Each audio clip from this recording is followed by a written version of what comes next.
Armored Core is a series known for its customizable mechs, Armored Cores or ACs, but the reality is Armored Core as a game is heavily influenced by older mecha anime like Dugram and Votoms on the series' design and gameplay. The weapon hardpoints and movement styles of early Armored Core games were directly inspired by the anime series Dugram and Votoms. In some games, the player character is referred to as Raven, potentially indicating a past as a raven before becoming a lynx. Another crazy fact, sorceress Selene is a reference to Serene Haze. Selene's Japanese name is Moshu Shiseren, sorceress Selene. Serene's Japanese name is Seren Haizu, Selene Haze. Their role is also similar, both being your character's teacher. Also, Selene's face is quite similar to Serene's common fan-made appearance. You see, Dark Souls 1's plot originally followed the contours of AC4A very strictly. Instead of gods, in AC4A, we have corporations which have their own petty squabbles.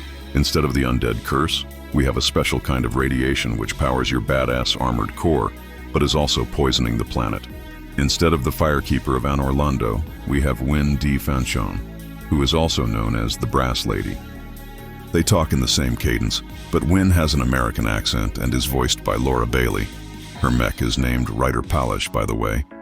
And the item in Bloodborne obliquely references her role. Because you have corporations run by humans instead of gods, most of humanity is living life on these floating aerostat things called Cradles, with a few unfortunate souls trying to lead lives on the polluted surface. Instead of the Dark Wraiths, in Armored Core, for answer you have Orca, a group that is trying to disrupt life on the Cradles and disrupt a series of orbital satellites to make space travel possible for humans. In Dark Souls' original revision, Oscar, the guy who gives you the Estus flask, is supposed to make it out alive and fight you after Gwyn, choosing to represent whichever ending you aren't taking, but that was cut.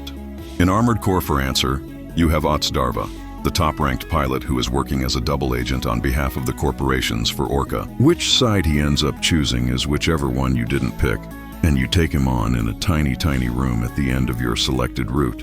Unless you go fully crazy, which is one major distinction between Dark Souls and For Answer plot-wise, you can instead team up with the people in Orca who are about nothing but murder, which will result in every single other person on the planet choosing, trying, and failing to fight you instead.